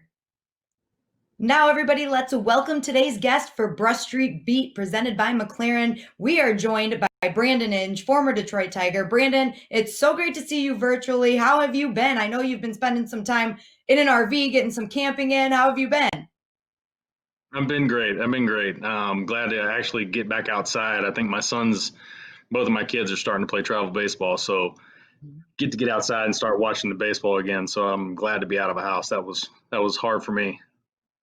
Yeah, that's awesome. Well, we really appreciate you joining us today. And we're going to start this off by talking about some of the classic Tigers games that Fox Sports Detroit has been re-airing during this time of no baseball. Coming up this week, we're going to get to look at your game, the Tigers game, I should say, against the Cubs 14 years ago now, where you guys hit 8 home runs. 2 of those home runs were from you. Really, what I want to know about that game is you guys were obviously hot. The bats were hot. Is that something that is just a mindset? Is that the focus, or is it just, you guys are reading the pitcher well that game? It was a little bit more than that on that game. I don't remember a lot of things, but I remember a lot of team things where we all came together as a team. So Kenny Rogers is going for that very crucial win, and we all loved him as a leader. He stepped in to that role with us, and he kind of just led our pitching staff. I mean, he was like a player coach, basically. And so we all knew that this was a big day for him. And it was crazy how much respect we had for him. And so that, I guess, motivation to try to win a ball game for him and get him some run support so he could just cruise through his very important day, I think that is actually what took over. I don't think you could have thrown Nolan Ryan against us that day, and we would have found a way to put some runs up for Kenny Rogers. And I just remember every hit we got, every home run we got, it was like, is that enough? Can he win the game for that? And I just remember everyone going down the lineup, top to bottom, just putting on great at bats. And it was just one of those fluke days too, where everything we hit went out of the ballpark. It was a great day. We enjoyed that one. To kind of follow up on what Daniela said, is that because no matter what the pitcher, you just said, hey, if Nolan Ryan was up there, we were going to hit him. Is that it doesn't matter what they're throwing, you guys were just going to hit it? Yeah, we were going to handle business for Kenny. That was our thing. And in all honesty, that's what we kind of did things that year anyway. We wanted to win a ball game. Jim Leland told us, play as hard as you can. And, not for him, but for us as a group. And that's kind of the way we handle business. But that day was a little extra special because we had a guy, Kenny, that we really wanted to get a win for. So it really did. You're right. It was like beach balls thrown up there that day. We were just licking our chops, waiting to get a swing off at him. Let's look at the opposite side of things for a pitcher, because you were a part of two of Justin Verlander's no-hitters, I should say, and also a part of Galarraga's near perfect game. As a player in that game, not being the pitcher, so you're watching from either your position, wherever you're at on the field, or the dugout. What is that perspective like? It's a little different. There's nerves. You're obviously trying to do something really well there. You're trying to protect your teammate, protect his no-hitter, protect his perfect game. On the flip side, I think if you're really, really into it, I wanted the ball every time. In my mind, I'm like, please hit it to me every time, because the worst possible thing that could happen is you not have a play for 9 innings, and then that last play is coming to you, and then you haven't had any sort of feeling throughout the game. It's literally the hardest thing you could possibly do. So I'm like, please hit me the ball so I can stay fresh and have a good feeling so I can make the play across the infield. When it's accomplished, it is the greatest feeling. And it's not just that guy that did it. It was a collective team effort, but still it's a great feeling. And when it doesn't happen, not so much of a good feeling. Not so much of a good feeling. And you know which one I'm talking about. Well, I want to ask you about the Galarraga game. We had Armando on a couple of weeks ago, and there's 2 plays besides Jim Joyce's call that people remember. One was the ball bouncing off, I think, Galarraga's ankle, going right to you, and you made the play. And Austin Jackson's like Willie Mays' over-the-shoulder catch in the 9th inning.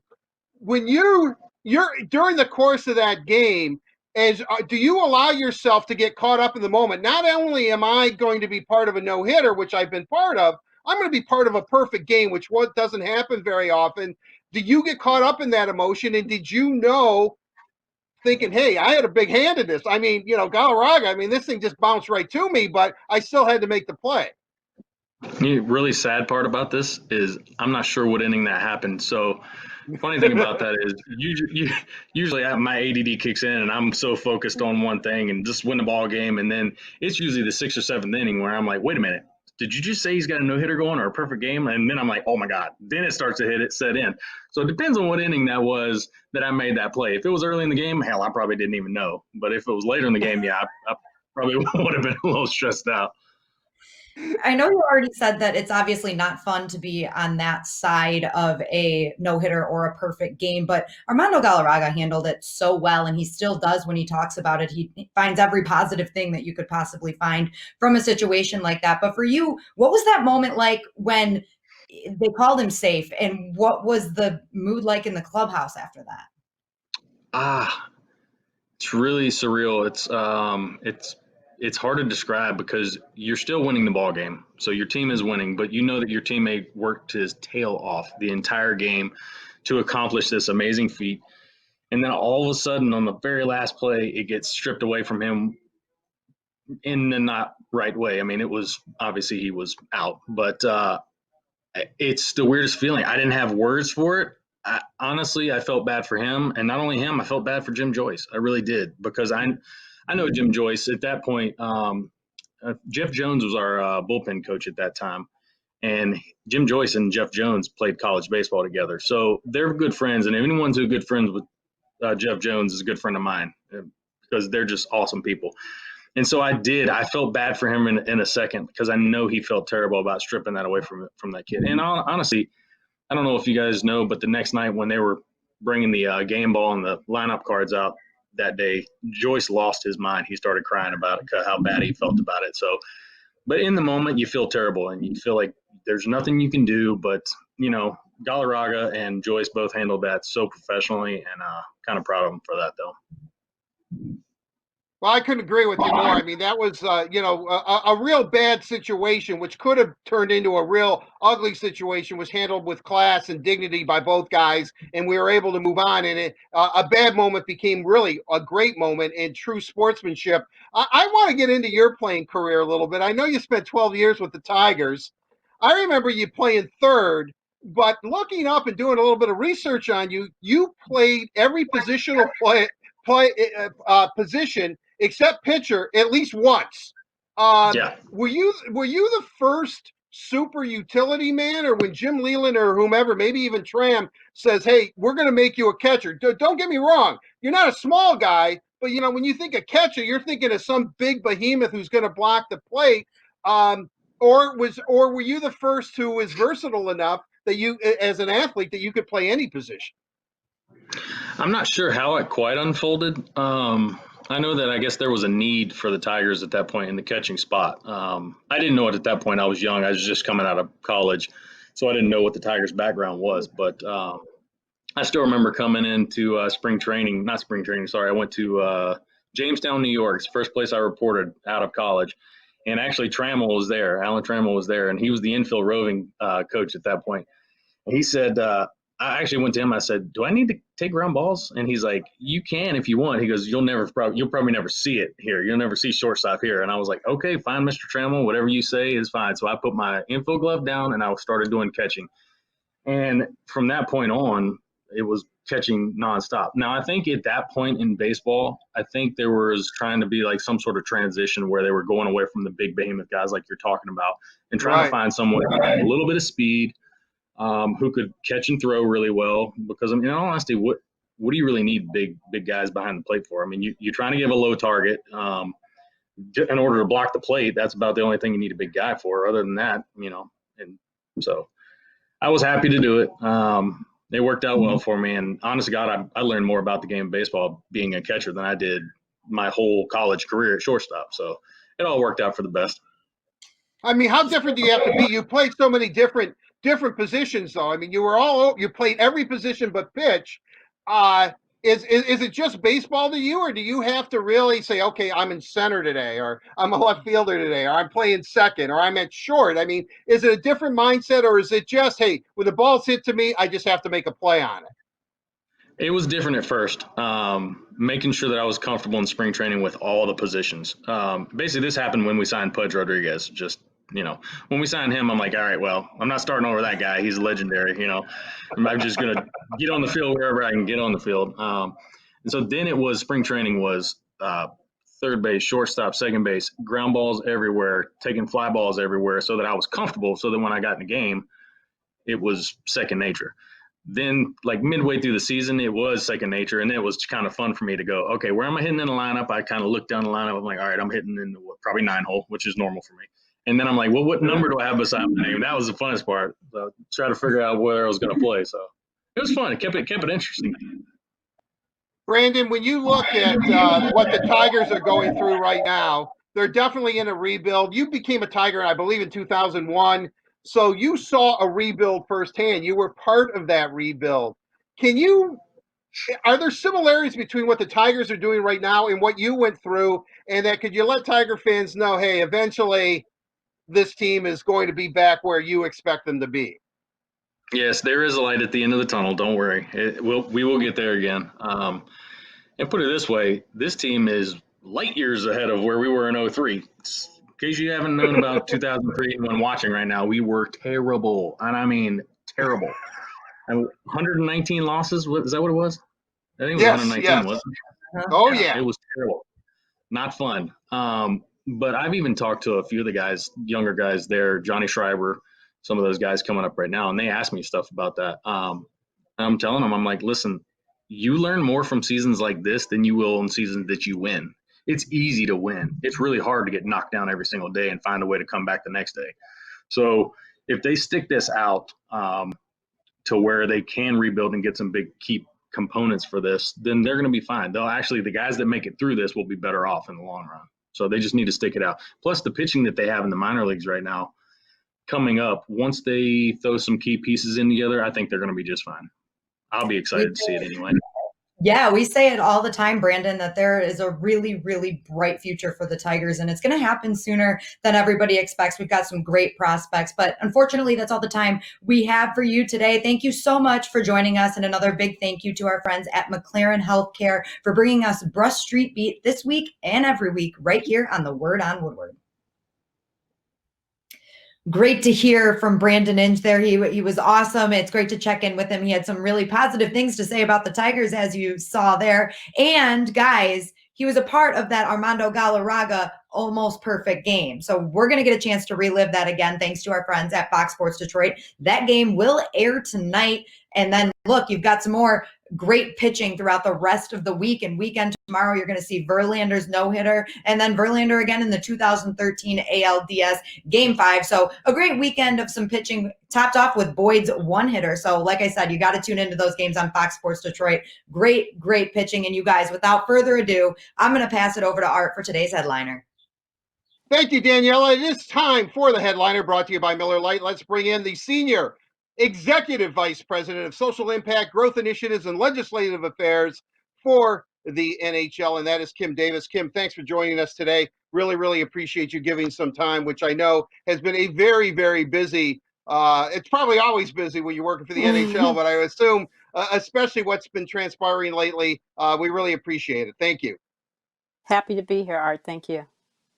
I really want to start with you explaining what your job entails. So my job, a long title, mouthful, really incorporates 5 major areas. One is building relationships in communities, really, really important, alongside our clubs across North America. Growing our sport, particularly with new audiences, the culture of our sport, and how that culture is received, both by existing as well as potentially new fans. I have responsibility also for youth hockey programming that comes out of our Industry Growth Fund, which is a partnership with NHLPA and the league. And then finally, our relationships and our partnerships legislatively, both on Capitol Hill and in Ottawa. Well, you know, the reason I wanted you to explain that is because your first experience with hockey was not a good one. Your son was at an all-male private school in Connecticut. He decided to try the game. He was called the N-word. You pulled him out of the sport. I am wondering, when the NHL approaches you to take this position, do you know, I mean, did that have any impact, what happened to him and how this game treated you in the beginning? Because a lot of people, including myself, would have walked away from this game and never looked back. No, I can't say that it had an impact per se. What I would say is that it informed my understanding that there were some real issues, particularly at the youth level, and that not just children, but parents needed to be educated, and that really has become a major focus of my work. I've seen a variety of interviews and read so much about you in the last several days here that there are 3 points that you said that we need to make sure happen in order for hockey to be inclusive. The hockey is everyone. They're listening, white men of power being advocates, and also time and resources to build up communities to advance anti-racist work. Can you elaborate on these points and why they are so important? And if we're going to not only come together, but advance as a society and as a culture? In my op-ed and in the league statement, it was the first time they had seen the words Black and racism used together. And that was shocking to me, because anti-racist work requires all of us to be allies, and we are a white sport. It's a fact. We shouldn't hide or run from that. You know, honoring traditions doesn't mean you have to be a traditionalist. And so when I talk about white men in positions of power, that is the makeup of our sport. And so we have to ensure that just like we become competent in any other area of our business, that we are listeners and learners to become competent in what anti-racist work calls upon us to do. And so that's the first step in this journey. And it's a disciplined approach, I think, in that in order to really move forward, you have to start with being a good listener and a good learner. When you talk about time and resources to build up communities to advance anti-racist work, I know it's a league initiative, but is this something that you really have to stress to each individual team? Because whether you're here in Detroit, your hometown of Chicago, or Raleigh, North Carolina, I mean, this is something that needs to be embraced by the entire league. This has to be a collective of the entire league. Yeah, there's no question. The power of our league is the power of 31, soon to be 32. And so none of it matters if we don't localize this. And I'm excited that over the 2.5 years that I've been with the league, I've visited and had really deep engagement at the local level with over 27 clubs. And so those relationships exist, and my ability to provide them with insights, with data, with counsel to help them execute this work at the local level is really what our partnership is about between the league and the clubs. Yeah, it's critical. Before COVID-19, I saw you in Detroit. There was a great press conference. Chris Illich, Gary Bettman had provided a video. NHLPA was on board for the Learn, Play, and Score program, which is picking up an initiative, a $1 million commitment to cultivate hockey in youth. And obviously, when you can have a program like Learn, Play, Score, which not only teaches kids hockey, but also life lessons and skill lessons, it really has to be something that I would imagine that you just would like to see embraced by the entire NHL. Yeah, Learn, Play, Score is a marvelous example of a model. And I talked about models and frameworks. It's a wonderful example of a model that we were lucky enough for over a year before it was launched to partner with the Red Wings in putting together. And it really has a couple of components. One is a shift in mindset to understand that engaging with currently underrepresented communities is about growth and not just about charity. And while charitable efforts are important and we continue to do that, the mindset shift to growth allows us to reimagine how our game is going to grow and how we're going to make money. And that at the end of the day, we're a business, and that's important. And so Learn, Play, Score looks at all of the various levers that need to be pulled in order to engage a community and engage underrepresented groups, from technology and how strengthening technology in a community creates the kind of pipeline of talent, human resource talent that we ultimately need, in addition to playing and understanding the game, which may result in the next NHL player being identified. So it's a holistic approach. And it's a model, I think, for so many markets to think about. Kim, I know we're jumping around a little bit. We only have you for a limited time, but several players have issued statements about George Floyd's death. Dylan Larkin of the Red Wings did. There were a couple that I really took to was Jonathan Toews and Patrice Bergeron. And it's weird when I've heard you talk and I've read things. You say it's really important for players to come together at this time. It's very important for white players to be on board when it comes to finding solutions to racism in hockey. I realize it'll take time. I think white people have a tendency to have it go in one ear and then right out the other. This seems to be different this time. I hope it's different this time. I pray that it's different this time. Do you get the same feeling when you see Toews, the captain of the Blackhawks, Patrice Bergeron, one of the best players in the league, where they come out and say, hey, you know what? I've turned, quote unquote, a blind eye to this, but no longer. Does that give you hope? Are we at the crossroads finally? Yeah, it gives me hope, and it also gives me anxiety to the point you made about hoping that this is not just a moment, but this becomes a movement. And I think there are a lot of signs that suggest that it will be. One is the fact that so many of our players have stepped up on this social justice issue when it's not within the culture of our sport to do so. And they are amplifying what so many of the Black players have been talking about for so many years. And I think that we now have an opportunity to pivot and to accelerate, and I think that's what we're going to do. I certainly hope we do. Speaking of Black players, several have issued statements. I know Evander Kane, who has never been afraid to talk about virtually any topic. He, I love him as a player. He formed, along with several players, including the Red Wings' Trevor Daley, who I've talked to many times about this subject. The Hockey Diversity Alliance, and it's going to interact with the NHL. How will you interact with them? I know they're separate from the league, yet their voices are going to be very, very important as we try to move forward here.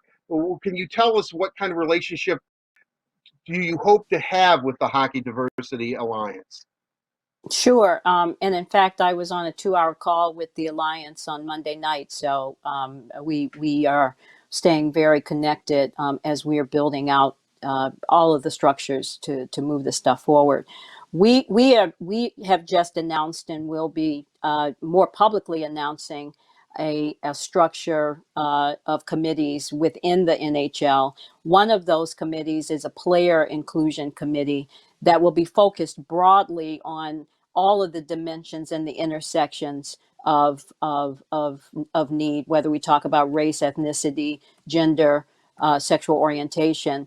I see the alliance, and we've talked about it this way, as almost a special forces unit that will drill down within that player community on specific issues of racism for players of color, and will feed those recommendations and ideas into the structure that we're putting in place that will ultimately go to the Board of Governors. So I see I see them as being an integral and critical part of our dialogue and our learning. And other subcommittees like the Alliance for other intersections may may spring up as we move through this work. Have you seen positive, not only reaction, but real change as this league, the National Hockey League, continues and tries to move forward? Well, I've seen signs that suggest that I should be cautiously optimistic, and I mean that in a very real way, in a very authentic way. I think, given the makeup of our sport, we're always going to be criticized for not doing enough. But to me, progress is measured by movement, not by destination. So the concept of hockey is for everyone is aspirational. Nobody's suggesting that we're where we need to be. We know we have a lot of work to do. I see owners, I see presidents, I see general managers stepping up, calling me, my having conversations with them, willingness to sit down and have the hard conversations. We're forming the Executive Inclusion Council, which is going to be made up of presidents, owners, and general managers. As you know more than many, that those are critical audiences to both be educated, but also to have as allies, because they can make things happen in a much more accelerated way in our sport. Can you kind of stress how important it is for white people to talk to white people? Because again, as I said, a lot of white people in one ear, out the other. This seems to be a moment where it can turn into a movement as long as white people, unfortunately, get on board. Yeah, I don't think anyone from any particular group that has felt disenfranchised wants apologies. I think we want action. And to be clear, racism is not a Black people's problem or a brown people's problem. It's everybody's problem, because it erodes the fabric of our society, and it makes us not be as strong as a nation and a country and as a world as we can be. So that everybody at every level has to interrogate their own models. I talk about people talking to their families, and you know, you don't have to be racist to engage in racism. And anti-racist work means that you have the courage when you hear a friend or a colleague or a family member not be educated about issues, that you stand up. And that's what I talk about in terms of the work that has to happen in terms of interrogating your own family models and friendship models. I know friends are going to ask me, you didn't ask him, what can I do? I think you just answered what we can do. What is a good first step for a Red Wing fan who's sitting out there right now watching this, and what should they do? I think the first step is exactly what I talked about at the beginning of our conversation, and that is educate yourself. Don't expect for Black and brown people to educate you. Do your work. There are countless materials and books to read and podcasts to listen to. I think one of the most powerful books for white allies is a book called White Fragility. It's an uncomfortable read. It was written by a white female professor out of Washington State, out of Seattle, and it takes courage to read it. But I think it frames for white allies the difference between being a racist and anti-racist work. And so I would strongly encourage that as one of many sources of information. Kim Davis, Senior Vice President of Social Impact, Growth Initiative, Legislative Affairs. Unfortunately, we've run out of time. I could go on forever about this. You give me one answer, and I'm filled with not only emotion, and I mean really raw emotion. I just have so many more things that I want to ask you. We would love to have you when your schedule probably slows down. To please come back on again. Obviously, Detroit is an essential part. Anybody who's from Detroit knows what our history is, and we've come a long way. We still have a long way to go. I wish you nothing but success, and I don't want to get all emotional here, but I always like to say this to people I admire, and you're certainly one of them. Keep fighting the good fight. I'm there with you. Anything I can do, I will be there for sure. Thank you very, very much, Kim. Thanks, Art. Enjoyed the conversation. That is the headliner, brought to you by Miller Lite, the original light beer with great taste and only 96 calories, available for delivery. A lot of work ahead for all of us, Daniela. Art, you are not wrong with that. And there were so many great messages in that interview. But I think one that really stuck with me is that to move forward, you have to start with being a good listener and a good learner, whether it's doing something like Jason, Kevin Brown, and the rest of the Red Wings teaching the youth of Detroit the game of hockey, along with inclusivity, or what Kim is doing on a much larger scale. Growth in this area starts with listening. And Kim is an amazing person to have as an advocate in working towards these changes. Without question, she's very, very impressive. I really enjoyed talking to her. She had a lot of good things to say, and I really do think that one of the most important things is that if you see somebody saying something inappropriate and being borderline at least bigoted, if not prejudiced or racist, you have to call your friends out a little bit and say, do you really want to say that? Do you really feel that way? And have a conversation, have that tough conversation with your friends, and hopefully by doing that, it changes things. It changes your perception, and and let's face it, they're your friends for a reason. So if you're able to, somebody you like and respect, and you hear something that's a little bit, I don't know about that. Hey Bob, what the heck, man? What's going on here? Let's talk about it. Hopefully, that's the beginning of changing the world and changing the world for the better. Very well said, Art. It begins with us, and it begins with us having the tough conversations when they're needed, and we can work towards all of the positive change that I'm sure is coming. Like you said, we've got a long way to go, but we have come a long way. And people like Kim are the people that we need to look up to and the people that we do need to learn from and listen to. With that being said, you guys, we're going to get to the last segment of today's show and bring in Carly Johnston. It's time for Let's Socialize, presented by AAA. Carly, I know you've been all over the social media accounts, and I know that our fans always have some great questions for us. So what do you got for us today? That's right, Daniela. And we're going to start off with this first question that is for Art. They want to know, will the Red Wings sign the restricted free agents, Mantha, Bertuzzi, and Fabry soon? That question's from Ken. So, Art, what do you think? I think, yeah, certainly they will. I mean, Mantha and Bertuzzi, Steve has basically already said we're going to get them signed. I know a couple of weeks ago we had a question about, will any of them, because they're restricted free agents, be signed by an offer sheet? I know Montreal has been floating around a couple of times. Some of the writers out there that maybe the BT Express is going to be signed an offer sheet to the Canadians. Not going to happen. So if you hear that, please just, go about your day. I think obviously Mantha, Bertuzzi are going to be signed. I think Fabry is going to be signed. I don't think Robbie will probably get. I don't know how long his deal will be, 2-3 years perhaps. I know that Bertuzzi and Mantha really want long-term deals, and they should get them. But right now with the draft lottery coming up a week from tomorrow, and I know we'll be talking about that extensively on next week's shows. I think Steve knows he's going to get it done. I'm sure he's kind of let the Bertuzzi camp, the Fabry camp, and the BT Express's camp let them know that we're going to do it. We're going to get a deal done. But I think Steve at this point, if I know Steve like I know Steve, he is focused in on the draft and drafting players. And, I'm talking about red underwear. I'm sure that Steve's got a few superstitions going on himself about trying to see if they can win that lottery, a week from tomorrow. So it's going to happen.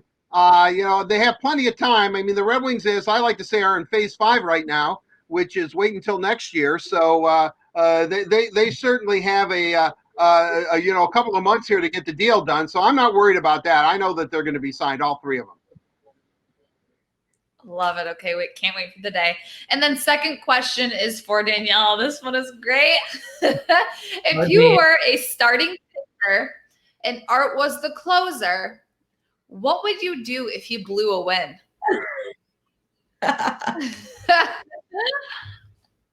Oh my God. Oh man. I was the starting pitcher. Well, it would start by he would no longer be my co-host, so that would be done. Over. Done. Uh-oh. But honestly, I think that might be opposite. We talked about it last show. Art said he was going to be a starting left-handed pitcher, so I might be the one that's the closer in that situation. Art, what would you do if Danielle blew your game? Because I would know that she is the closer, so chances are the next time I pitch, if I don't go a full 9 innings and get all 27 outs, Danielle is probably going to be in there. I just put my arm around her. I give her a little hug and say, that's okay, buddy. You'll get him next time. I think I would hide all of our red underwear. I would take it all, hide it, and then he would have no more good luck. Hey, with this little baby, I can order red underwear all day.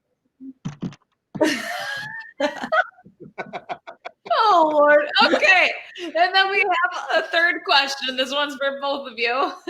If you could be the only fan in any stadium, arena, sporting event, what would it be? I love this one. This is a good question. So, Art, we'll start with you. Oh, boy, that would be tough. It comes down to two. It actually comes down to two. Either a hockey arena, obviously, to watch the Red Wings, or Michigan Stadium to watch Michigan's football team. That would probably be it. I would say this, because Michigan has such a question at quarterback, I would probably want to go watch them play at this point, unless, of course, Alexis Lafreniere is a Red Wing, then no questions asked. I'm in the stadium there. So it would be a very, very difficult decision for me. Depending on the day, it's either Michigan Stadium to watch the Maize and Blue or Little Caesars Arena to watch the Red and White. Okay. Danielle, what about you? Well, I can answer with this to start. I don't think I'd want to be the only fan in any stadium, arena, or sporting event, because doesn't that take away from the whole atmosphere? You want all of the fans to be there. But if I could pick any sporting event to be a part of as a fan, it would be either an NHL Stanley Cup Finals game or the Super Bowl. So I guess I can't decide between the two of them. Those are two really, really, they're on my bucket list. I got to get to both of those in my lifetime. But like I said, I want the atmosphere of the crowd just roaring. I want that whole thing, the stadium shaking. That's the best part. I get it. Those are both great answers. Okay, and then this is the last, but certainly not least comment that I had to highlight during this segment. Okay, so this is a fan comment from Hank that says, beware if art makes you a red mask, because we all know which fabric Art has told us multiple times he always wears red in. So if Art hands you a red face mask, don't wear it. I can't believe it. My secret's out.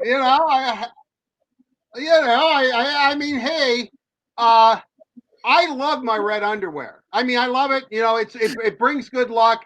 I'm totally into that Spanish tradition. But I promise, if I give you a mask and it's red, I did not make it from used red underwear that I have worn. That, as I said, I have a side business online that I take care of the used red underwear. But aside from that, it would be legitimate. It would be legitimately red from real red cloth, not underwear. Well, if there was an outbreak of pink eye, if there was an outbreak of pink eye, I know where it would drop. Oh my God. Well, thank you there, Carly. I love you too. I mean, my gosh.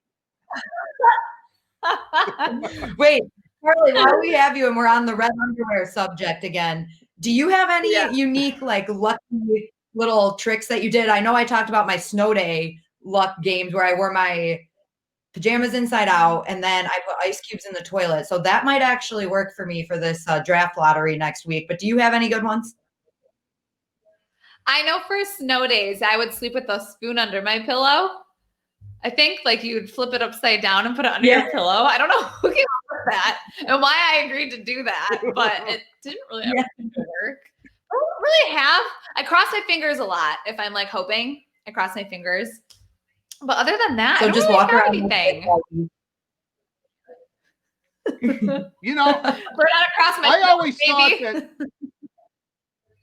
thought that you should only cross one finger. Double cross fingers is actually nullifies one or is bad luck. Now I don't know if that's true or if it's an old wives' tale, but if you're going to cross your fingers, never double cross. Never. Maybe it's right in the word, double cross. I always just take one hand. Right, yeah. I think double cross is bad luck. Single cross, good luck. I don't know. I don't know if that's right. I know the red underwear. I always knock on wood. Yes. And I always go like this, knock on wood. Right here. You're a lucky guy, so I would believe you with that red underwear. All right, thank you. Oh, that's true. That's very true. Red underwear. I'm sure I'm going to buy stock in red underwear if there's such a company. I think that it's going to shoot up to the because I know Red Wing fans everywhere are going to be wearing it because they want to win that lottery next Friday. There you go.